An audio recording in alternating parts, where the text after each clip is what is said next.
I know a lot of us feel like giving up. I know a lot of us are stressed. We're under a lot of pressure. And with all the chaos that's going on in the world, I truly don't blame you. But you really can't give up. Giving up means that you don't think that there is a chance that love actually exists. Giving up means you think that the world is cruel, that you're being punished, you're a victim. You're not. You are a beautiful, amazing, wonderful person who deserves to find happiness, love, and joy. This is Susie, your beautiful swan queen. Welcome back to the garden. I know I missed yesterday's video, but today is day 6 of the 21-day challenge. So kind of update me, let me know how things are going. I do apologize for not getting my video out yesterday. I've had a rough time this week. It's been a rough week. And I know I keep redirecting my thoughts. And that's what I tell you guys to do all the time. You have a bad thought, you redirect. You have a negative thought, you redirect. You have a positive thought, you redirect. You have a good day, you redirect. So when I have a bad day, and I've had quite a few of them lately, most of my days are good. And I take those good days and I'm like, today was absolutely amazing. It was the best day ever. Things are going well. And I'm like, this is the best day ever. I did a girls' day yesterday with my Katie Bug. We went and got nails done. We went and had lunch. We ran a few errands together. We just kind of floated around and really didn't do anything. But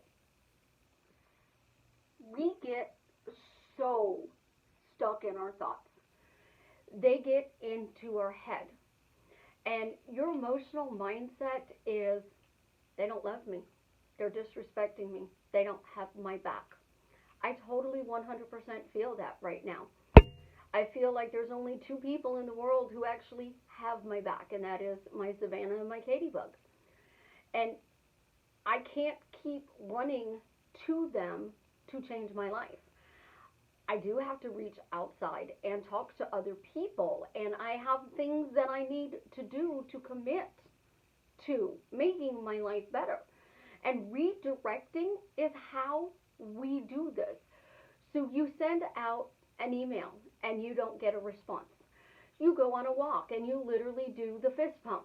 I got a response. I got a response. I got a response. I got a response. I got a response. And you put the F word in it. He fucking responded. And you do that the entire time you're walking. You are taking that aggressive energy you already have in your body and you're shifting it to a different focus. So you're saying, I'm struggling, but you guys are going, well, I'm struggling, so, money can flow easily to me instead of money fucking flows to me easily. Money fucking flows to me easily. You are telling me that things are going chaos in your life. And I do apologize because I didn't respond to anybody yesterday. And as a result, I have a ton of messages to go through this morning to help you redirect. I say, put your headset in, take one of your subliminal apps, and record the phrase 4, 5, 6, 7 times. Don't make the freeze any more than, say, 30 seconds because it will loop twice in a minute then. If you do it for a minute, it will loop 60 times in an hour. Put it in. Go for that walk and listen to it. Watch TV. Have it playing in the background. Clean the house. It'll be in the background. Do your hair. Put your makeup on if you're a woman. If you're a guy, get dressed. Shave. Fix your hair. Put some gel in it. Spike it a little bit. Make it look a little wild. Even if you have a mullet, you can still fix your hair. But what we cannot do is stay in the pity party me. And I didn't stay in pity party me yesterday. What I did was I got up and I started redirecting. And I say it all the time. It's not, I'm struggling, but now money's flowing to me quickly and easily. It's not, I'm struggling and everything's working out for me. It is literally, I'm struggling. I know this is a bad moment at this exact second in time. My day is going to get better. Things are going to happen that make me smile. And my day slowly was getting better because I was able to keep constantly doing that. Katie was laughing with me and joking with me, and I got you, and I'm here. My daughter, I showed up at her work, and she's like, her boss is like, you can't come in unless you're getting a service. I said, I know I can't come in unless I get a service. We needed to pick some stuff up and thought we'd see if she needed anything. We got out of our heads, and we are so stuck in this headspace right now. And I am guilty of this because of the assault. I am so far in my headspace that I hear a bump and I jump. Somebody knocks on my door and I'm like, who's out there? But when the love of your life isn't responding, it all goes down to your predominant thoughts.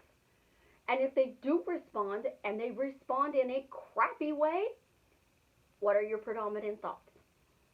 Yeah, I understand I came at you aggressively and attacked you mentally and maybe verbally out loud to your face. But that's not really me. I was upset. And then you start talking to them. You know, I am really upset about this situation, and I came to you because I need help and I don't know what to do. I came to you because I love you, and you are showing me that you're not being the person I fell in love with. What do you want me to do to change this? Thoughts are going to pop up in your head because you are now mentally not fighting with them. You're letting it out. Or better yet, go get your little minion and tell Dave all of this crap and say, I don't want this delivered anymore. Dave, I don't like this crap. So can we start having Dawn send me people who are supportive, who have my back, who encourage my relationship, who are bringing the two of us closer and closer together? I guarantee you there are going to be a lot of people in the specific person groups in the next month because quarantine has killed their relationship. You're having deep conversations. You're coming across as needy and desperate. And you can be needy and desperate, but it's how you do the needy and desperate sometimes that really counts. You can send a message to your guy and say, you know, I'm having a really bad day. I know I'm needy and desperate, and I shouldn't be putting this on you, but I need a hug. They may send you a virtual hug. They may come by and give you a physical hug. If you are depressed because of what is going on in the world, it's because you are saying, the world is in chaos and I am depressed. I'm not saying I'm depressed. I'm saying I had a bad day. I had a bad morning because Katie turned my morning around. And then I had to deal with some of that stuff again last night. This morning, I am up. I am dressed. I have makeup on. And I am projecting today is going to be a wonderful day. Something wonderful is going to happen today. Things that are going to make me smile. I am persisting in the assumption that I am living my dream life even though that there is a storm brewing around me. The picture on the wall behind me, the one in the middle, I call it the eye of the storm. That blue in the center, it's peace, it's tranquility, it's calm, it's loving energy. And then it gets darker, and then it gets some red, yellows in there, and then it gets some reds, and then it gets even deeper color reds into it. It shows me every time I look at it and I see it behind me in the camera, I am the calm in the storm. I listen to my subliminals to help with the situation.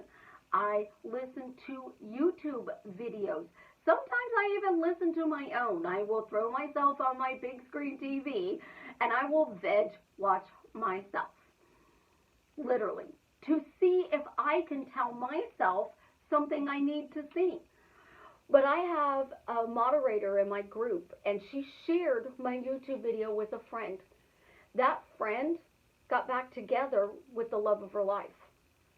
That friend got a job. That friend got a life by just doing what I tell you guys to do in my videos. She persisted. Okay, he's not talking to me. It was over a year of no communication.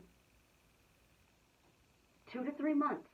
If you guys persist in the assumption and continue to focus forward, this person is showing up in the way that I want them to, need them to, expect them to. I demand them to.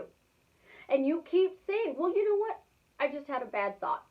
It's okay because I know they're showing up. And if we were living together, we were married, we are the happiest unmarried couple in the world, I'm going to have a bad thought about him.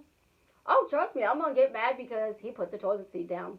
Or he put the toilet seat up because something went wrong in my world that day and I went into the bathroom and he put the toilet seat down with the lid and I sat on the lid.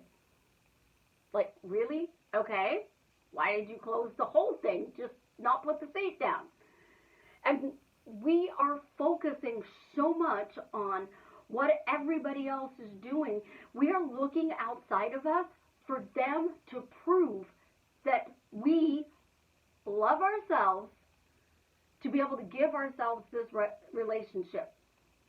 You're going, I'm choosing you and you're being a dick. I'm going, I'm choosing you and you're not showing up in the way I want. So we're going to have to redo this. I chose you. I have your back. I am respecting you. You need to show up and respect me. So what do we need to do to change that? And if I'm having that mental argument with them, if I'm telling them, you're not showing up in the way I need, what do we need to do to change that? My brain is now looking for an answer of how I change that. And then I go for a walk. And I'm like, you know, my end is I need you to show up in this way. He fucking shows up. He fucking shows up. He fucking shows up. He fucking shows up. He fucking shows up. And I kept doing that.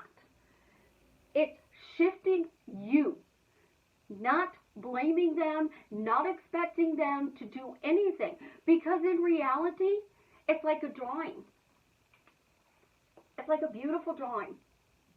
This was done by my Ash. She drew this picture and this circle around here, she did freehand. And then she's like, I need a template. And we went and got a plate. And she was off a little bit right there on the perfect circle. She did freehand. What story was she saying? Oh, I can do this, but let's check it with a template. I can do this. I got it.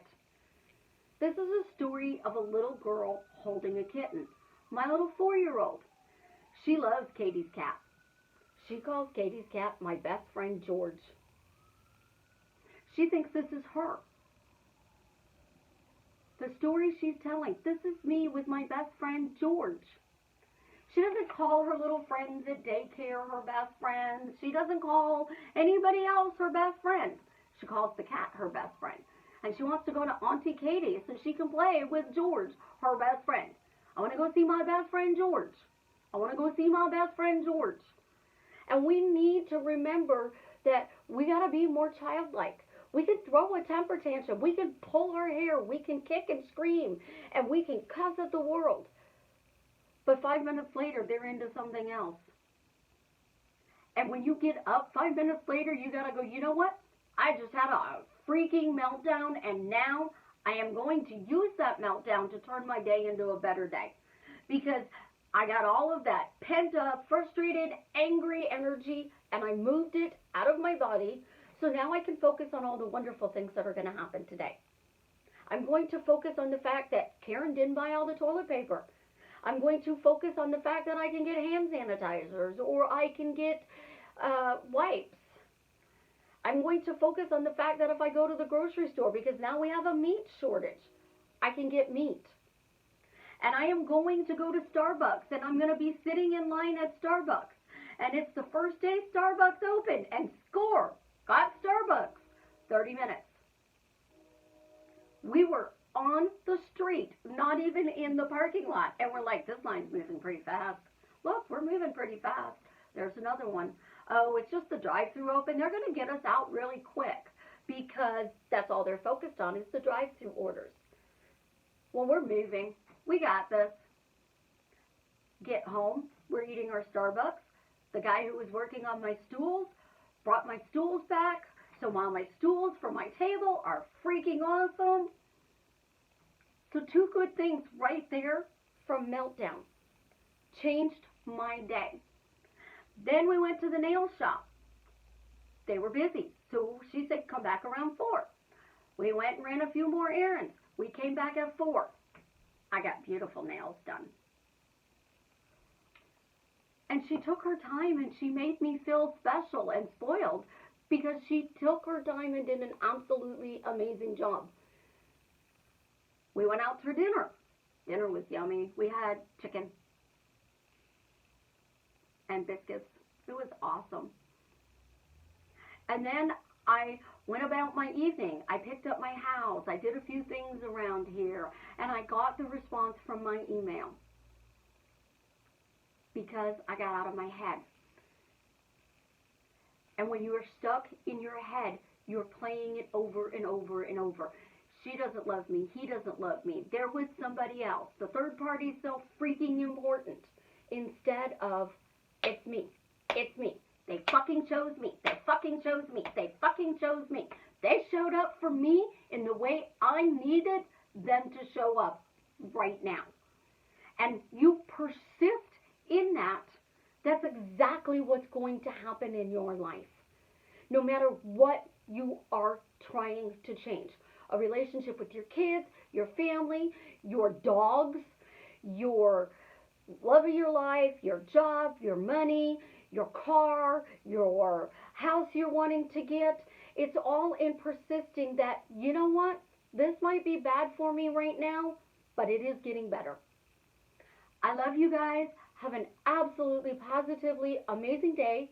Subscribe, smash the like button, share my videos, and as always, tell me why what I'm sharing with you is drastically changing your life for the better.